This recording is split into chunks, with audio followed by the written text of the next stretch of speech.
तो दोस्तों, जैसा कि आप सभी जानते ही हैं कि यूपी समेत कुल 12 राज्यों में एसआईआर का काम काफी तेजी से चल रहा है।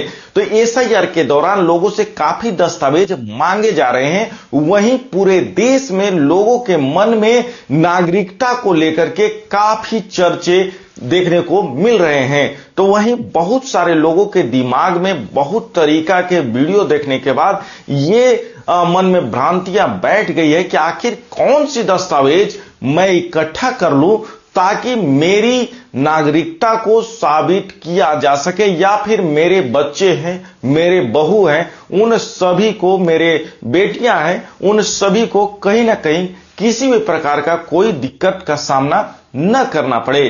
तो दोस्तों, आज के वीडियो में हम लोग समझने वाले हैं उन 6 प्रकार के दस्तावेजों के बारे में जो कि आपके पास होगा या फिर आप आसानी से इसे बनवा सकते हैं। तो दोस्तों, चलिए वीडियो को करते हैं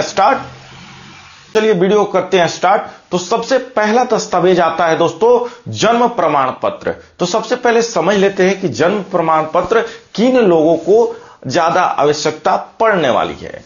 तो सबसे पहले हम लोग category wise, age wise category को बांट लेते हैं। तो पहले कैटेगरी में लोग आएंगे वो जिनका जन्म 1987 से पहले हुआ है।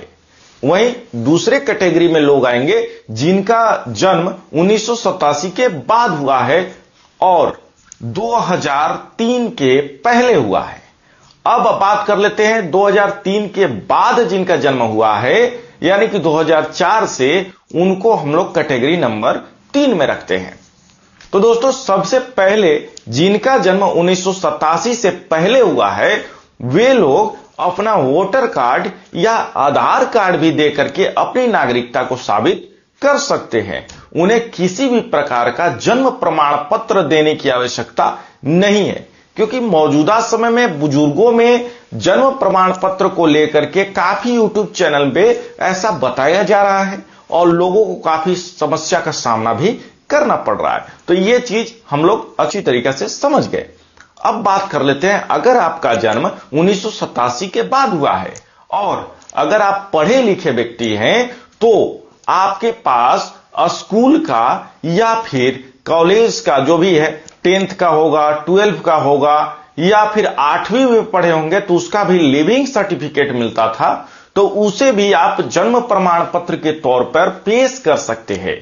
अगर आपके पास कोई भी दस्तावेज नहीं है जिससे आपका जन्म प्रमाणित किया जाए, तब के केस में आपको जन्म प्रमाण पत्र बनवाने की आवश्यकता पड़ सकती है।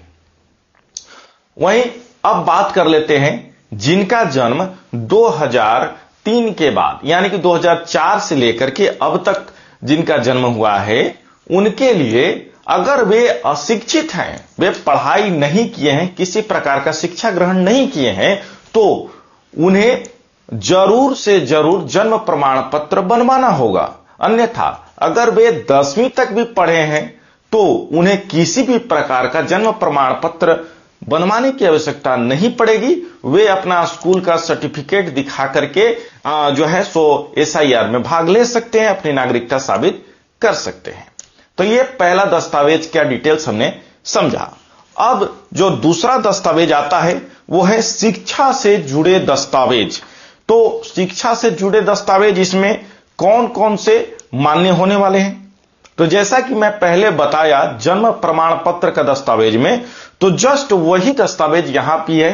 तो 10वीं या 12वीं का सर्टिफिकेट या फिर ट्रांसफर सर्टिफिकेट, जैसे कि आज से 20 साल पहले, 25 साल पहले जो होता था, या 15 साल पहले एक टीसी दिया जाता था। आप 7वीं पास होते थे सरकारी स्कूल से तो वहां से टीसी मिलता था, जिसके बाद आपको दूसरे स्कूल में एडमिशन होता था। आज भी आपको टीसी मिलता है। तो अगर आप 7वीं पास आउट है तो आपको टीसी मिलेगा और वहां पे आपको जो है सो डेट ऑफ बर्थ वगैरह भी अंकित होता है। तो उसे भी आप इस्तेमाल कर सकते हैं अपनी नागरिकता साबित करने में। साथ ही साथ स्कूल लिविंग सर्टिफिकेट मिलता है, तो उसे भी आप यूज कर सकते हैं। और अगर ये भी ना मिले तो एडमिशन का एंट्री जो स्कूल में होता है उस एंट्री का आप फोटो स्टेट करा सकते हैं। स्कूल में जाकर के आप फोटो उसको खींच सकते हैं और उसका भी आप दे सकते हैं और इस प्रकार से आप नागरिकता साबित कर पाएंगे अगर कोई भी दस्तावेज नहीं है। अब बात कर लेते हैं पहचान से जुड़े सरकारी दस्तावेज के बारे में। तो दोस्तों, जैसा कि मैं एक वीडियो में बताया भी हूं कि अगर आपके पास कोई भी दस्तावेज नहीं है तो उस केस में आधार कार्ड से भी आप नागरिकता साबित कर पाएंगे। वहीं कुछ सपोर्टिंग डॉक्यूमेंट आपको देने पड़ेंगे। तो पहला दस्तावेज जो है सरकारी दस्तावेज जो कि नागरिकता के लिए मान्य है वो है Aadhaar card, voter ID card, PAN card और ड्राइवरी लाइसेंस। दस्तावेजों से भी आप नागरिकता साबित कर पाते हैं। तो अब बात कर लेते हैं निवास प्रमाण पत्र। तो दोस्तों, जैसा कि आप सभी जानते ही हैं कि निवास प्रमाण पत्र का बनाने का जो है सो कोई जरूरत सभी को नहीं है, क्योंकि आपके पास राशन कार्ड तो है ही, बिजली या पानी का बिल भी आता होगा, या फिर रेंट एग्रीमेंट अगर आप रेंट पे रह रहे होंगे, या फिर हाउस ऑनरशिप पेपर यानी कि जो डीड होता है, जमीन का डीड होता है, कहीं पे आप जमीन खरीदे हो तो वो भी आप दिखा सकते हैं। साथ साथ प्रॉपर्टी टैक्स रिसिप्ट, अगर आप जैसे रसीद, लगान रसीद कटवा रहे होंगे तो वो भी आप इसमें यूज कर सकते हैं। अगर आपके पास ये मैं जो बताया राशन कार्ड, बिजली या पानी का बिल इत्यादि कुछ भी नहीं है तो आप अपने संबंधित अंचल कार्यालय से रेसिडेंस सर्टिफिकेट बनवा सकते हैं, जो कि बहुत ही आसान प्रक्रिया के तहत बन जाता है। तो वो भी आप बनवा के रख सकते हैं, जिससे आप अपना निवास प्रमाण साबित कर पाते हैं अगर कोई दस्तावेज आपके पास नहीं है। अब बात करते हैं परिवार या वंशावली से संबंधित दस्तावेज। दोस्तों, इस वीडियो में आपको हर एक दस्तावेज ऐसा मैं बताऊंगा जो कि आपके पास होगा ही, या बनवाने में किसी भी प्रकार का तकलीफ आपको नहीं होने वाला है। और इस वीडियो को बनाने का मुख्य पर्पस यही है कि जो आपके मन में अस्थिरता बनी हुई है उसे यथासंभव दूर किया जा सके। तो दोस्तों, कानूनी तौर पर यह भी माना जाता है कि अगर आपके माता पिता या दादा दादी या नाना नानी भारतीय थे तो आप भी वंशानुगत भारतीय माने जाएंगे। तो सबसे पहला है, अगर आपका कोई भी दस्तावेज नहीं है तो उस केस में अपने माता या पिता का भी आप बर्थ सर्टिफिकेट दे सकते हैं। अगर उनका जन्म प्रमाण पत्र नहीं है, अगर वे पढ़े लिखे नहीं हैं तो उस केस में उनका कास्ट सर्टिफिकेट भी अंचल कार्यालय से बनवा करके आप दे सकते हैं। वहीं उनका वोटर आईडी अगर 2002-3 में रजिस्टर्ड है तो आप दे सकते हैं और अपना नागरिकता साबित कर सकते हैं। यह तो लगभग सभी व्यक्तियों को मिल ही जाएगा।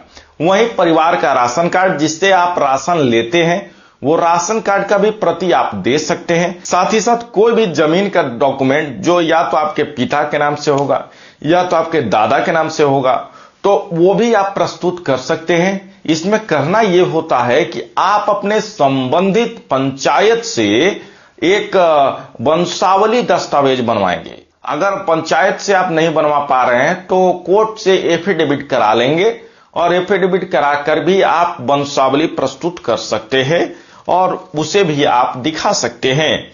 अब दोस्तों, बात कर लेते हैं छठा और महत्वपूर्ण दस्तावेज की, जो कि है पासपोर्ट। तो दोस्तों, जैसा कि मैं कल के एक वीडियो बनाया था उसमें कहा भी था कि पासपोर्ट तो सभी के लिए संभव नहीं है कि 1800-1900 रुपया वो लगा करके पासपोर्ट बनाएं, लेकिन जो व्यक्ति सक्षम है तो वे पासपोर्ट से भी अपनी नागरिकता साबित कर सकते हैं। वहीं सरकारी नौकरी में जो हैं, अगर आपके पिता भी सरकारी नौकरी में थे तो उनका भी आप दस्तावेज लगा करके जैसे पीपीओ नंबर वगैरह आप अपनी नागरिकता साबित कर पाएंगे।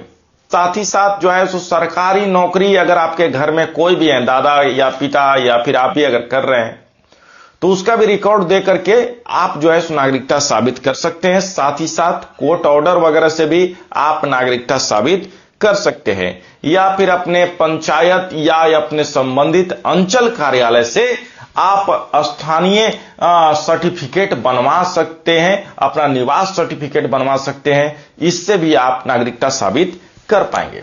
दोस्तों अभी भी अगर आपके मन में कोई भी डाउट है तो आप मेरे कमेंट सेक्शन में जाके कमेंट करें, मैं आपके सवालों का जवाब यथाशीघ्र देने का प्रयास करूंगा। इसके साथ जय हिंद, जय भारत।